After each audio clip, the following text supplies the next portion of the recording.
You'll see a lot of that up the wires, but it's dubs up for the Warriors, my man. Dubs up for the Warriors. Let's go.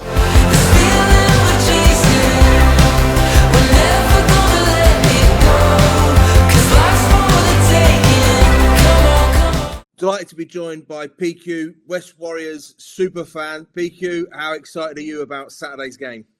I can't put it into words at the moment, Phil. This is one of the biggest games that the club's ever had. We played Widnes a couple of seasons back in the Challenge Cup. Awesome day. Now we get to face 14-time Super League, 7-time Super League winners, 14-time Challenge Cup winners. Doesn't get much bigger than that.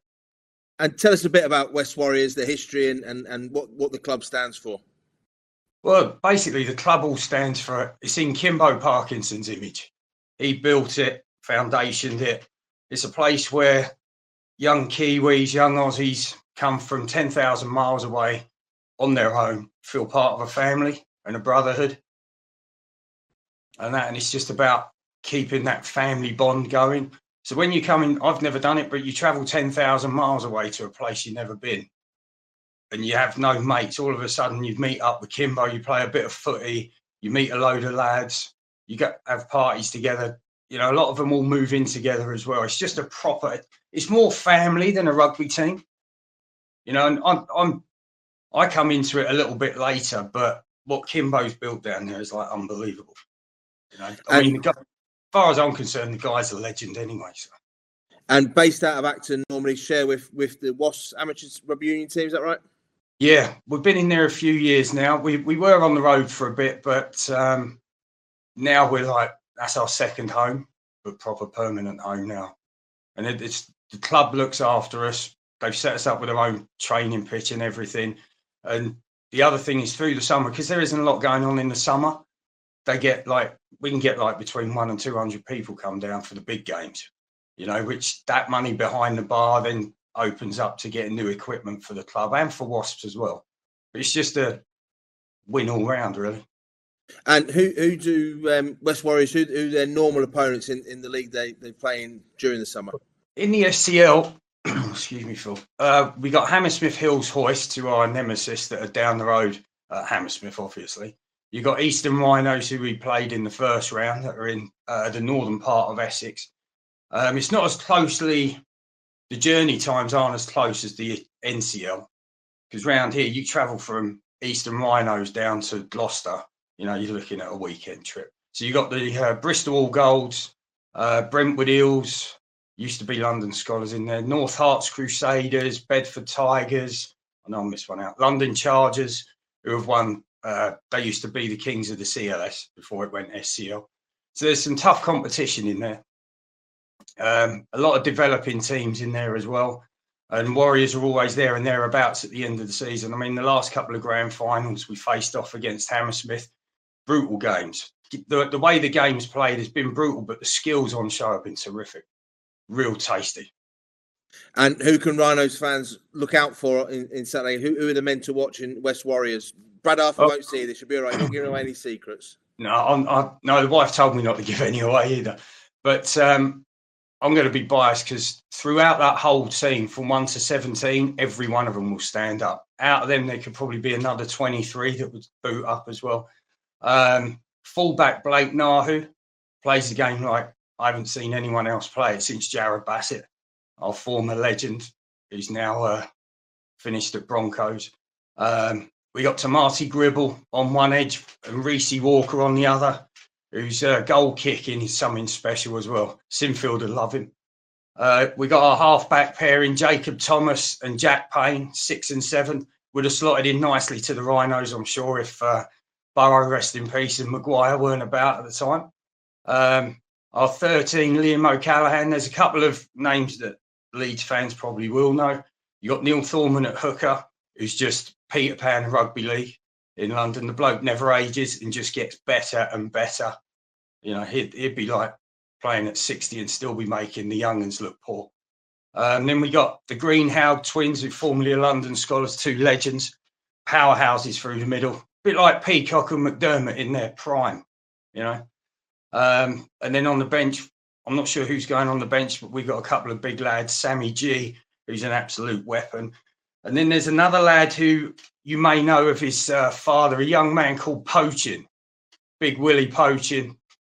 His boy boots up and absolutely lights it up across it. And this is a dream game for him as well, you know. Yeah, 20 years ago, Will's dad, Willie, was playing for the Rhinos in a Challenge Cup final. It's be a great occasion for Will in particular to run out here at AMT Headingley. Oh, it's going to be unbelievable. I mean, the whole atmosphere, that was the thing. I know the RFL wanted to get it all into, let's go down to the amateur clubs and play. But the reality is that if you have an opportunity to go and play at a Super League stadium against a Super League club, you got to take it and wrap your arms around it, because these chances only come once in a lifetime type thing, you know. And to stroll out at Headingley and take on one of the best teams in Super League, that's mouthwatering. And the boys I read a post by West Warriors saying that the money that they'll generate from this tie will help secure the club and buy equipment to get more people involved in the game and grow the club and the game down in that area of the world as well. Oh, absolutely, because like London RFL does give some money, but there's not that sort of money awash in the game down here. So you have to almost sort of get sponsors in and fund it yourself. And how Kimbo manages to pin down his job, coach the boys, and sort of sponsorship is just like legendary status as far as I'm concerned. But it is games like this, like everything I've been reading and Kimbo's been telling the boys, is like Leeds have just literally opened their arms to us to welcome us in, and we're staying at the Lodge? Yeah, I believe we're staying at the Lodge. Chefs coming in to cook them up their favourite breakfast, probably sausage, egg, bacon, hash browns, and a few chips. But you know, you couldn't ask for more. And then you get the opportunity to stroll out at Headingley as well. There aren't many players, professional and amateur, get a chance to do that. And I've seen some of your podcasts. You are Mr. Enthusiasm when it comes to West Warriors. I was watching your four horsemen of the apocalypse of West Warriors. I'm sure for you and the other guys in the background, it'll be a special day as well. It will be. I mean, there's a lot of unsung heroes in the background. One in particular, I've got to give him a shout out, Chris Williams. He's been there pretty much from day one. He's absolute workhorse on the pitch, still backing up in the reserve grade and captain, but he's always there at training, whether it's snowing, raining, windy, you name it, he's there, battering the boys through it and beasting them no matter what to keep their standards up and everything. You know, and then we always get a lot of the brothers who, if they're injured or they're not playing on the game, they'll always come down and run the waters and sort the kits out and everything, just so everything's sorted and ready for the team. Because like I say, it's not just a rugby club, it's a family, it's a brotherhood that Kimbo's put in. So when the boys do come from far overseas and everything, they don't feel alone, and they're there as part of a family. And if they need anything, there's always someone to reach out as well. And talking to that rugby league family, regardless of how the game goes on Saturday, do you think it's good that, you know, the teams up here in the north remember that there is a competition down in London and the south that is thriving and growing, and you know, rugby league is loved down there as well? Oh, it is. I mean, that's why I set my short video thing up, because although a lot of the teams up north are aware there's a competition down here, they have no idea of the standard that's being played. I mean, if we could get an end of season comp going by the top four of SCL, top four of NCL, so you could have like an NRL type or Super League type grand final where the two winners play, or even like the grand finalists play as a grand final, North v South. You know, that would be something else, because then that could put it on the map as well. I mean, that's just spitballing, but you sort of think a lot of the NCL, there's so many teams in the NCL, you just don't know down here, because that doesn't get pushed down here, and SCL doesn't get pushed up north. So it's people like myself and the rugby league outsiders in the Midlands, they're always pushing the game that is outside as well, which is great. And we just need to keep banging that drum. And those of us that, as you say, are super enthusiastic about it, you just got to keep banging the drum, whether people want to hear it or not. I just get carried away. I go and watch Warriors. You know, they're like, shut up, PQ, too loud. I'm like, you can never be too loud. If an opposition brings a coach load of fans, I've got to be one voice that can take on all 50. And then it just starts lifting. And once you get people lifted, they start getting enthused about it. You know, and Wasp is a great place to play rugby league on a Saturday. It's awesome. Great surroundings, great people, awesome club. Yeah, it'd be great if we've got a lot of Rhinos fans that are down the south. As part of this game, they get to know about the Warriors, and they can come along and support you guys during the summer and get their rugby league fix. Oh, that'd be awesome. I mean, I've been like I say, bang the drum constantly. I've been a bit slow this year because I haven't been able to make some of the games, and unfortunately, I won't be able to make this trip because I'm coaching over the weekend. But just to get the boys out there. And my whole aim was with Broncos and at the time Scholars, it was about any lads that want to push on. If there's opportunities, get them in the shop window. Because rugby league is such a small world that you could be sitting in a bar talking to someone and bang, all of a sudden you start naming names and they could go, oh yeah, I know him. And then they come down, watch a game and they're like, oh, I know this guy. It's like one of the guys who used to play for us, Johnny Bell, turns out his brother-in-law is Matty Ashurst, former Wakefield legend who's just retired. I mean, what a small world that is. First time I ever met him, he went, do you know Matty Ashurst? Because I follow St Helens, Saints. And I'm like, how do you know him? He's like, he's my brother-in-law. I'm like, that's just ridiculous. But even some of my friends from Wigan, they've started following some of the players as well. They're following Warriors. We got fans from Widnes after the last cup run that hooked up and just wishes all the best as well. So it's getting there slowly. But, it's a tough sell in London, Phil, because when you look at pretty much every street corner is football. So to get rugby in, or an oval ball, I should say, is difficult enough. And with Union, where I live, there's 4 rugby union clubs within probably a 3-mile radius. And there's 1 rugby league club, which is London Scholars. Then you go from Scholars and then it spreads out. So where I live in East London to West London is 20 miles, but it takes an hour and a half on a Saturday because of the traffic on the North Circuit. And then you got Warriors and Hammersmith pretty much 2 miles apart. London Chargers probably somewhere where they play in Hammersmith as well. Then, like I say, you got Brentwood, Eastern Rhinos that are in Essex, so that's like an hour's journey. Go to Bristol, obviously 2 or 3 hours. But yeah, it's a big slog, and these guys are all fully committed to all play, and it just doesn't get enough press out there, which is why I'm just go out there and just keep pushing and pushing and pushing.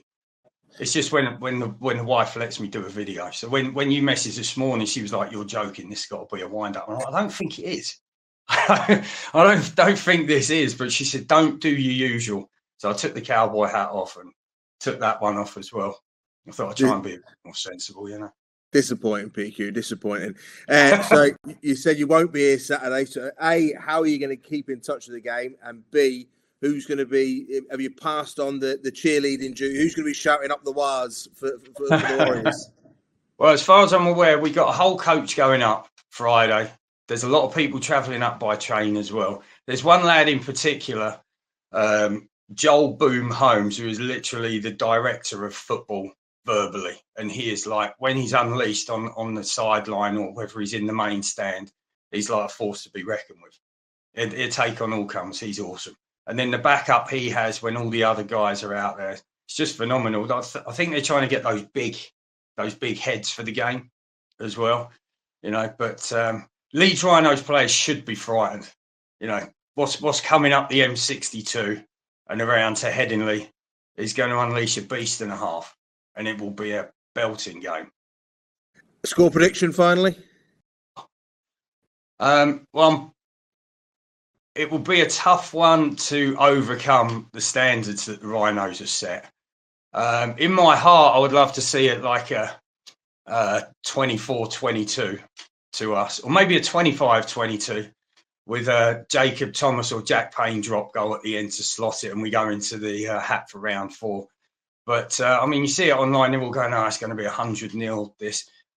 What I would love to see is we score, rugby league down south goes absolutely nuts.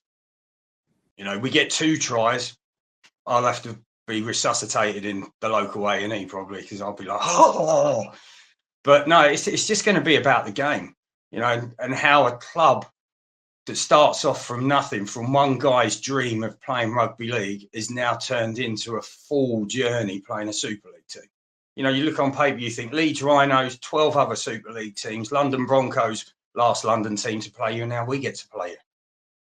In the M62 heartlands, there's nowhere else better to play rugby league. I love rugby league down here, but if you get a shot to go up to one of the biggest stadiums in Super League in the country, that's dreamland, fantasy land. And you got nothing to lose when you step out.